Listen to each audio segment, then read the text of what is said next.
Hello guys, আসসালামু আলাইকুম। This is Robin Mondal. Welcome my video. আশা করি আপনারা সবাই ভালো আছেন, সুস্থ আছেন। আমার পাশে তাকে দেখতে পাচ্ছেন আমাদের বড় ভাই জিল্লুর রহমান ভাই, এটিএম জিল্লু। ওনারও একটা পেজ আছে। হ্যাঁ, এটিএম জিল্লু। উনিও আসলে পেজে ভিডিও আপলোড করে। আমি ওনার পেজের লিঙ্কটা আপনাদের সাথে শেয়ার করব। আপনারা অবশ্যই ওনার ভিডিও দেখবেন। তো আজকে আমি আসছি জিল্লু ভাইয়ের বাসায়। তো ছাদ বাগান আসলে দেখতেছিলাম। তো আমি আসলে অনেক খণ্ড আকারে অনেকগুলো ভিডিও তৈরি করছি। উনি আসলে কি কি গাছ ওনার ছাদ বাগানে আছে সেই সব বিষয় নিয়ে। তো এখন আমরা দেখবো হচ্ছে জিলু ভাইয়ের কবুতরের শেড। তো জিলু ভাই ছাদে আসলে কবুতরও মানে পালে। তো এটা কি কবুতর ভাই? এটা মুক্তি কবুতর, হ্যাঁ। আর ওই যে ওখানে দেখা যাচ্ছে দেশি কবুতর, আরগুলো উড়ে গেছে আসলে ছেড়ে দেওয়ার পর। আর এটা দেখতে পাচ্ছেন, এটা হচ্ছে আপনার লোটর, তাই তো?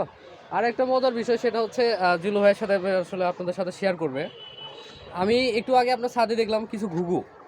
তো আসলে এই ঘুঘুগুলা সম্পর্কে আমাদেরকে একটু বিস্তারিত বলেন। মানে কিভাবে আপনার সাথে এত ভালো ওদের সম্পর্ক?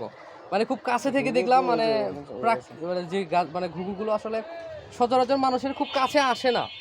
তো সেই ঘুঘু আসলে বন্য পরিবেশে থাকা পর্যায়ে পরেও আপনার খুব কাছে থেকে এসে খাবার খাচ্ছে, আপনি ডাক দিলে আসতেছে। তো এই বিষয়টা একটু আমাদের সাথে শেয়ার করবেন। মানে কবে থেকে এই ঘুঘুর সাথে আপনার একটা ভালো সম্পর্ক?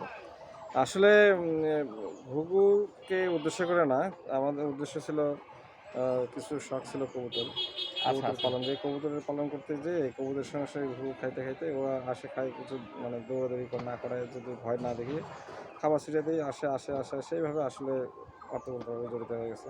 আচ্ছা। তার ঘুঘু আসলে ওরাও কবুতরের মধ্যেই শান্ত প্রাণী, ওরা খুব পোষ প্রাণী। আর মানে আপনি কখনো চাননি এরকম যে আসলে ওদেরকে ধরে খাঁচায় রেখে না, না, না, পালবেন? না, আর আচ্ছা। ইচ্ছে করলে ধরতে পারতাম, কিন্তু আসলে আমি ধরি না। মানে ওরা আসলে থাকে।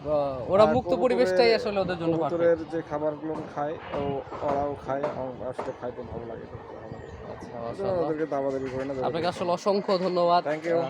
অসংখ্য ধন্যবাদ। এইরকম আর আসলে বন্য প্রাণীদেরকে ভালোবাসা প্রত্যেকটা মানুষেরই কাজ। কারণ এগুলো আমাদের পরিবেশ আসলে ভারসাম্য বজায় রাখে। দেখতেও সুন্দর লাগে। তো যখন আসলে খুবই মেন্টালি চাপের মধ্যে থাকা যায়, তখন যদি এরকম প্রাণীদেরকে আসলে খাবার দেয়া যায়, তো মনটা মুহূর্তের মধ্যে ভালো হয়ে যায়। কি বলেন ভাই? তাই আরও দেখতেছি ওই যে খাঁচার ভিতরে মানে ডিমে তা দিচ্ছে। তো ওই যে ঘুঘুগুলো দেখা যাচ্ছে মানে তারের উপরে, ওই যে গাছের ভিতরে। তো আসলে ক্যামেরায় অতটা স্পষ্ট বোঝা যাচ্ছে না। তো ঠিক আছে, সবাই ভালো থাকবেন, সুস্থ থাকবেন। আবারও দেখাবো অন্য কোনো ভিডিওতে। এই পর্যন্ত নিজেদের শরীরে যত্ন নেবেন। সালামু আলাইকুম।